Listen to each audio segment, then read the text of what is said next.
Hey, I'm Shaye Warner, and you are listening to the Casual Cattle Conversations podcast.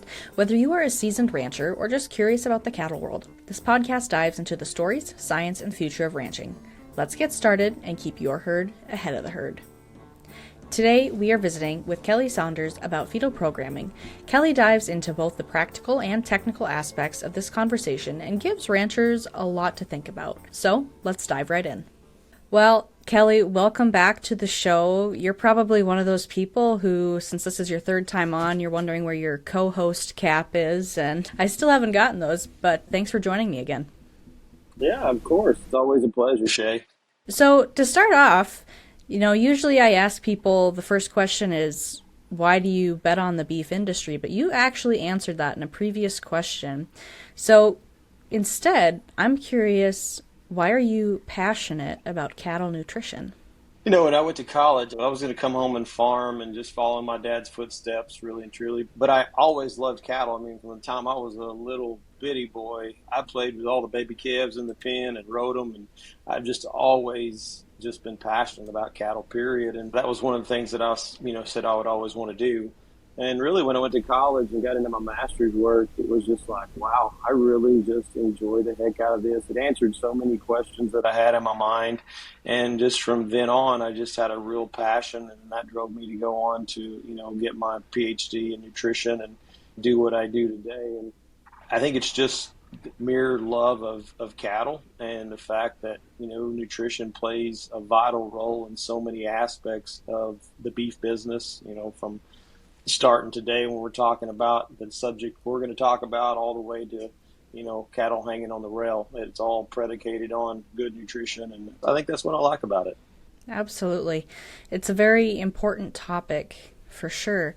Now, you've talked about how it plays a big role in your job and position in the beef industry today.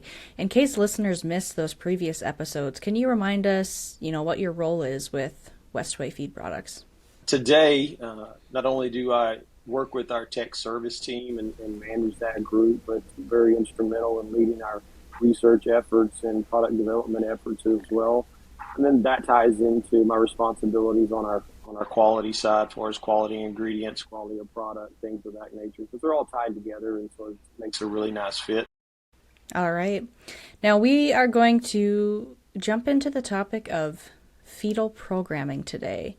So, on a broad level, can you explain what fetal programming is to the listeners out there? It's basically the restructuring or the change in structure of the DNA helix, right? And so we don't really change those DNA genes, but whenever some type of insult happens, there's a change in the methylation portion of that, which changes the structures.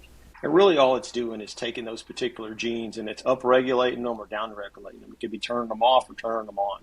And so ultimately, that's what epigenetics or fetal programming is. It's not a change in the genes, but what you do see is you do see a change in the expression of those genes. So for instance, if you have cattle that are really high marbled and they go through some environmental insult, nutritional insult, especially for a long period of time or a specific time within the gestational cycle, then you can actually down-regulate those cattle so they don't marble near as well, just because they don't produce as many adipose tissue. So, you touched on it a little bit. I really appreciate that example, but can you share a little bit more about how this has an impact and is such an important topic for the entire beef supply chain, from ranchers to feeders to the packer to the consumer even? If you just think about a producer's perspective, today, we've increased the quality of cattle across the country in a tremendous way through genetic selection, genetic testing, and then matching genetics and things of that nature. And so even though, a bull may have all the genetic merit for something, but that bull for some reason had some type of environmental or nutritional insult during during gestation, well, potentially he may not be able to express those genes near as well as he otherwise might. So they don't ever reach their genetic potential. And so that's potentially on the bull side that you just paid $10,000 for to really, increase the quality of the cattle that you're producing. And so, that $10,000 bull may be worth 5,000 and worth 4,000 at that point in time, right? So having cattle that can reach their genetic potential is extremely important. Plus, then you have his offspring, right? So you paid a lot of money for a bull, and he may be perfect and he can do the whole thing, but if those cows that he's bred to, same deal, has some type of environmental insult, nutritional insult, and those offspring are go through some type of epigenetic change or epigenetic event, then again, they're not going to reach their genetic potential that you paid for. And so ultimately, just from the producer's standpoint, you could have a dilution of the value of those calves just because of the way we handle those cows during the wintertime, during the summertime, whenever those particular insults and events happen. And so that's just that side of it, right? And so that's a loss of income as well to a producer. There's also plenty of evidence that cattle that go through these epigenetic events also can have an impact on their health, increase in mortality, increase in morbidity as well on those cattle. So that's an automatic loss. And then much of that loss and some of the data would indicate that that actually happens before weaning. So you get a live calf on the ground.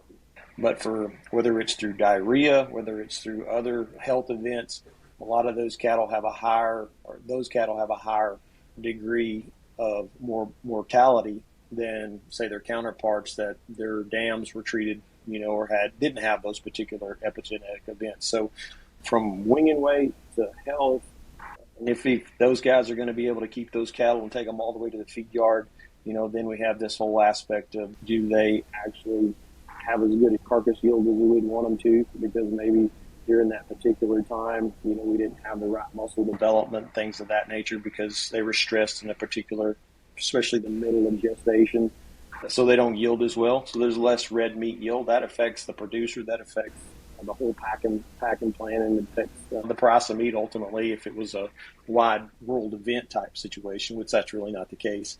So that can affect all aspects, of the business. There's evidence too that just growth performance isn't always as good, and so that can affect the overall lifetime performance of that particular calf, and that's going to affect every single event in there. The other side, from a producer standpoint, even on the female side, is you also have negative effects on reproduction. There's been information shown that heifers that come out of some type of a nutritional event, especially for a long period of time, and those dams can have a reduced lifetime oocyte actual number. So they actually have less eggs that they can actually fertilize and become pregnant with. And so does that affect lifetime fertility of those particular heifers and those particular cows? Other, earlier work would have shown anywhere from a 15 to 20% reduction in heifers becoming pregnant compared to their counterparts. And so, again, that just goes back to number that affects, the number of cattle that are out there to be sold for a producer and even for the industry. I mean, you can take where we're at today, where we're short cattle.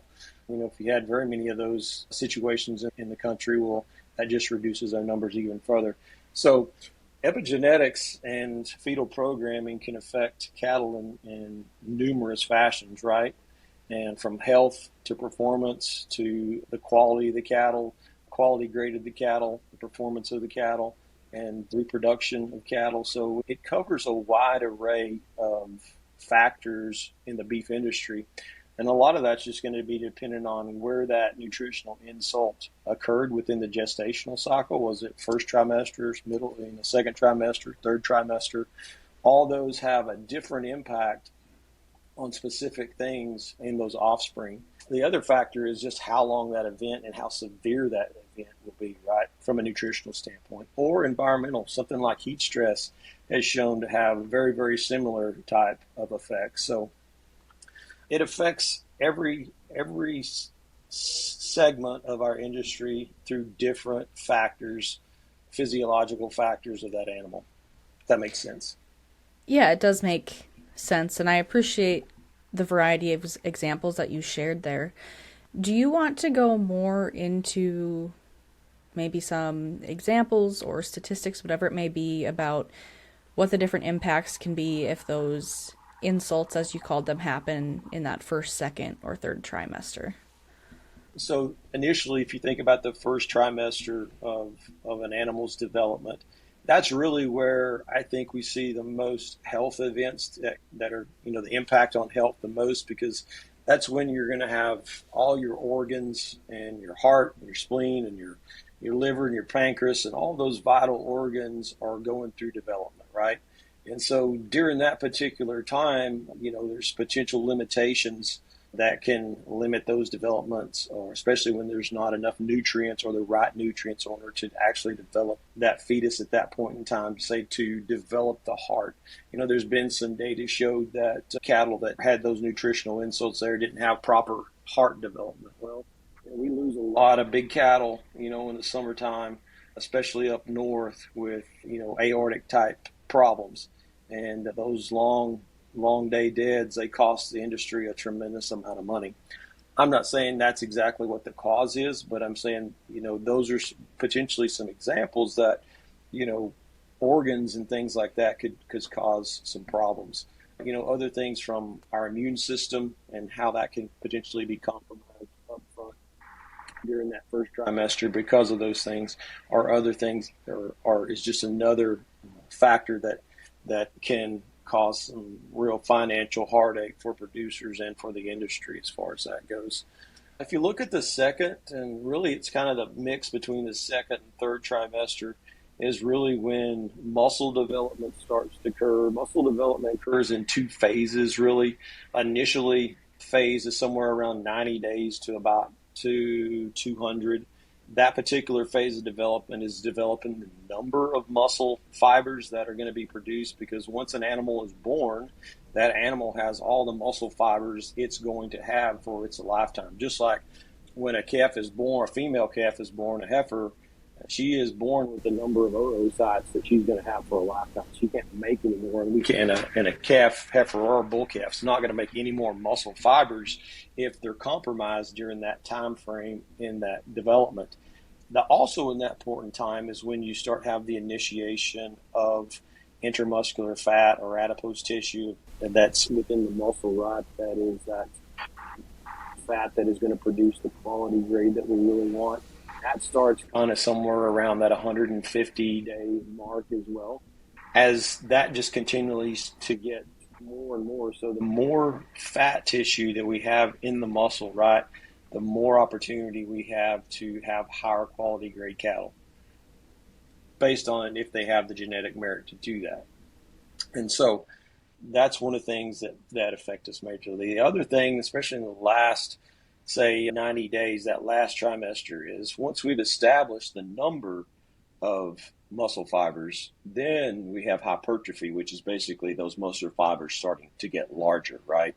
And so that right there alone is another big factor. And then that last trimester as well is whenever that intermuscular fat that is also that adipose tissue there is really ramping up, and we see the segregation between muscle fiber, number of muscle fibers, and actually turning those into adipose tissue, because those particular cells in the stem cell form, basically they're going to decide one way or another if they're going to be a muscle fiber or an adipose tissue fiber, right?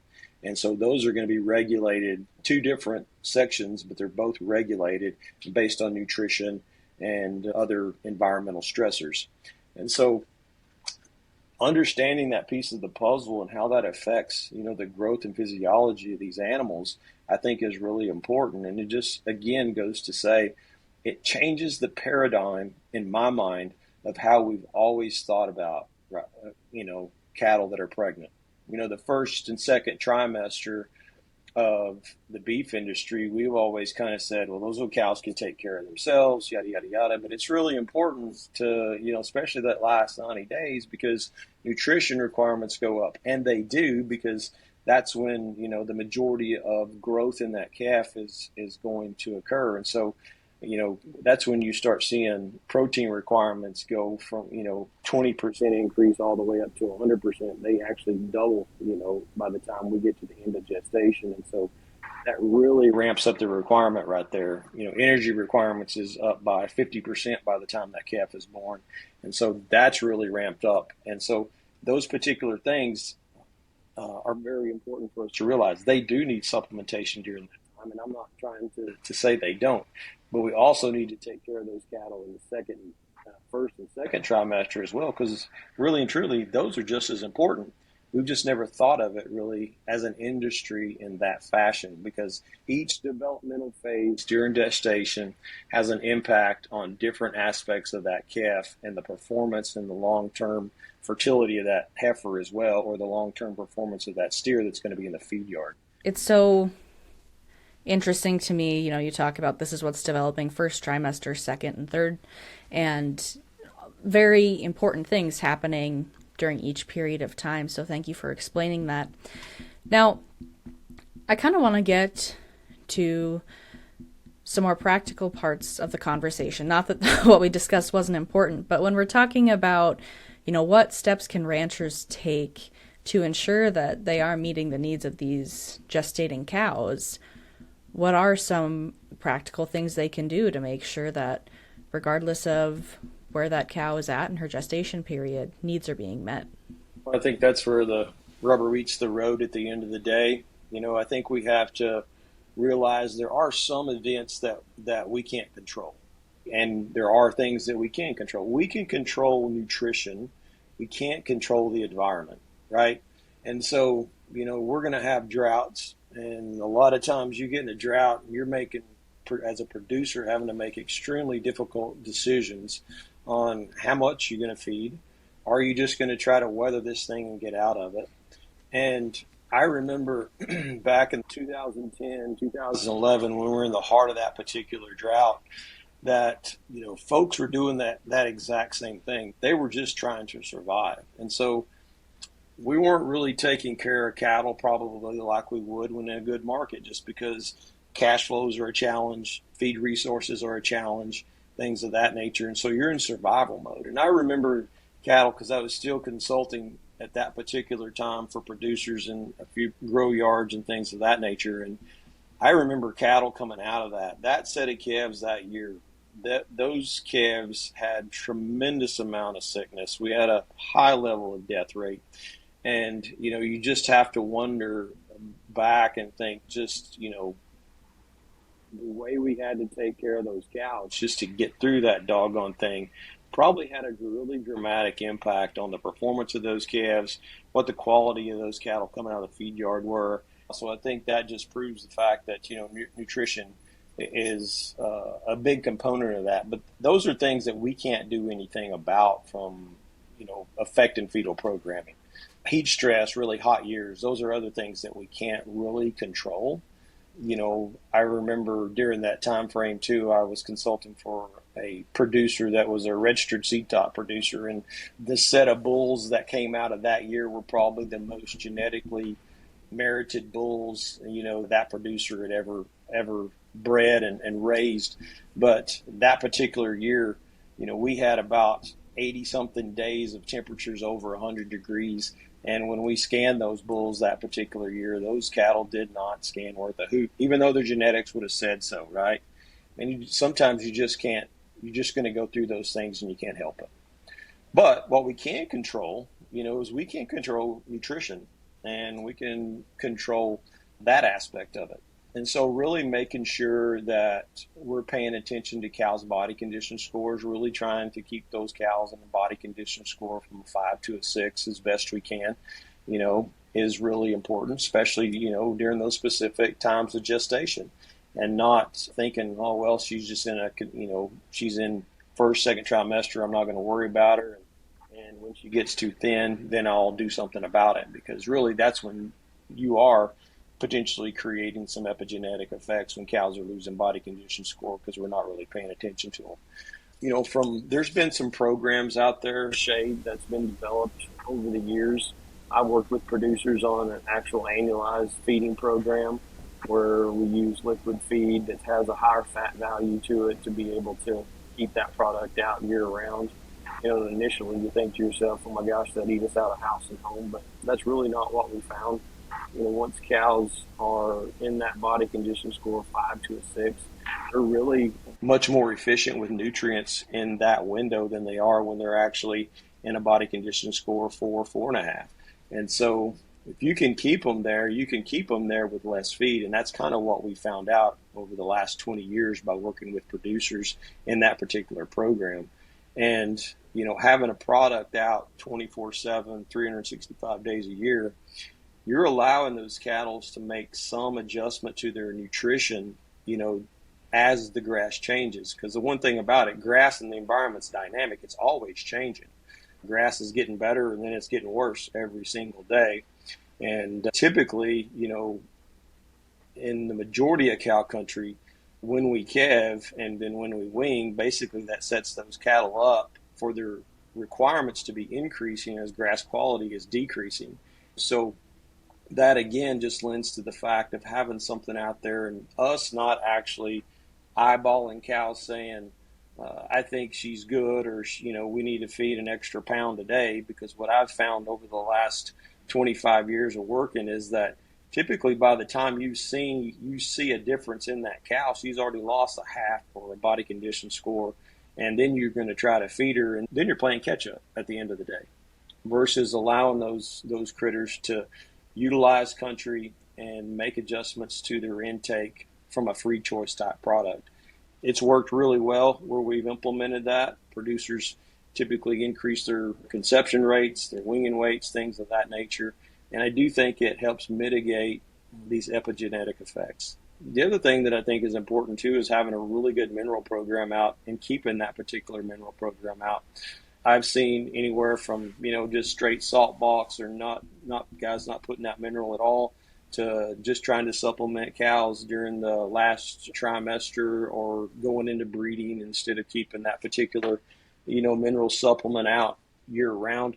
I think personally it's crucial to keep it out year round just the same.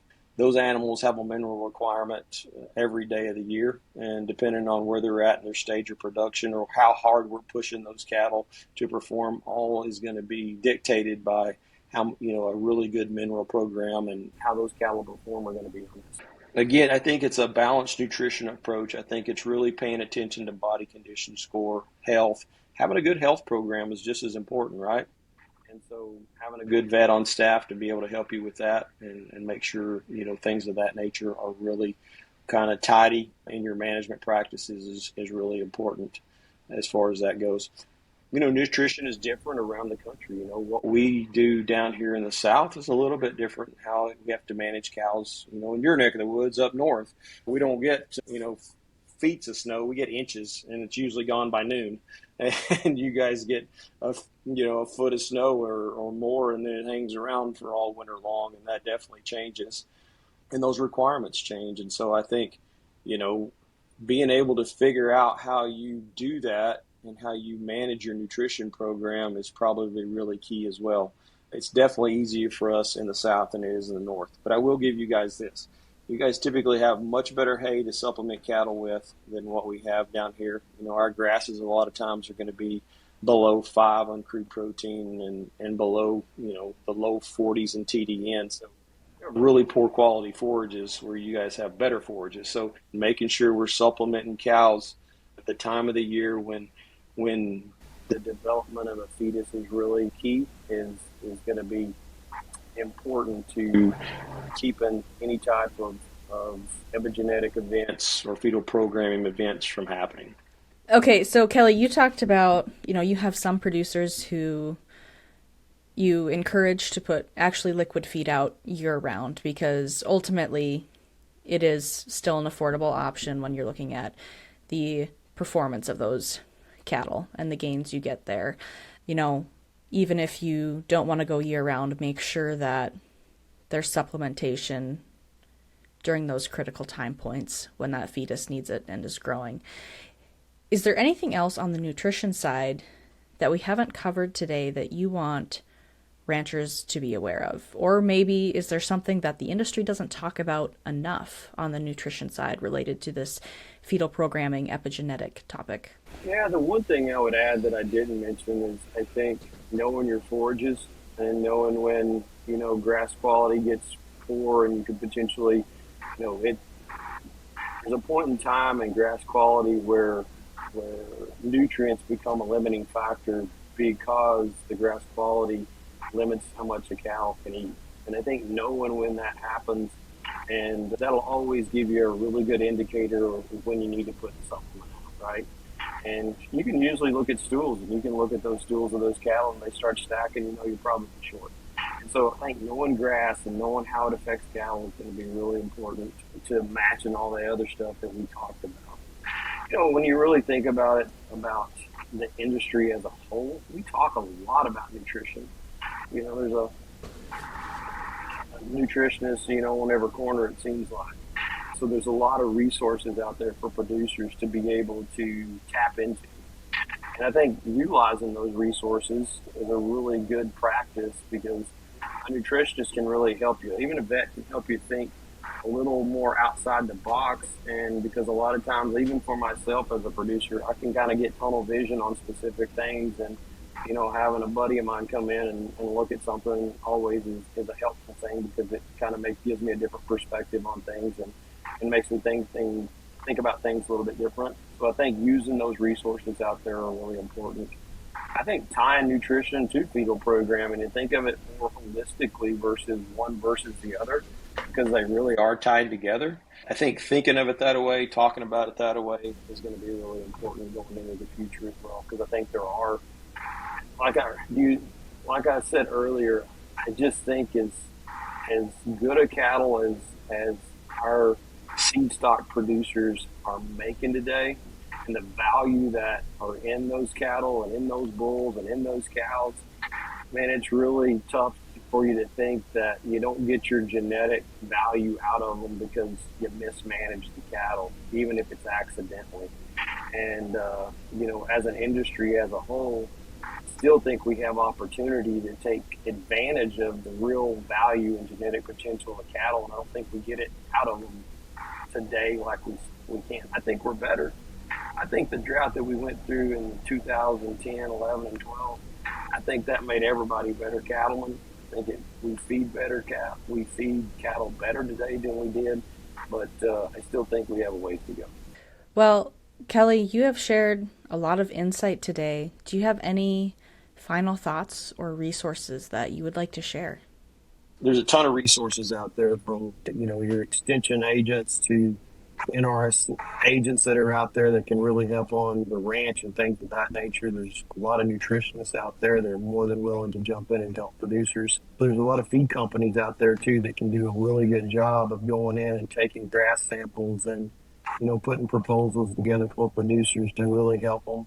And because there's some really neat technologies out there, and I said, so being able to tap into those is really critical. And I think, you know, depending on where you're at in the country, they dictate, you know, just how many resources there are. I think in the north, there's a lot of resources, there's a lot of people. As you go south, there may be a few less, but there's still plenty of people out there to help you. And I think reaching out and asking people for help from all aspects of the business is really important to move our whole beef industry forward. All right. Well, Kelly, I really appreciate you taking the time to visit with us today and share so much of your knowledge and experiences with myself and more importantly, my listeners. Now, for anyone out there who wants more information, please go check out the Westway Feed link in the show notes or the description. And remember, the best way to support this podcast and all your other favorite podcasts is to leave a rating or review, and better yet, share it with a friend who would find this information helpful or interesting. But with that, happy ranching, folks.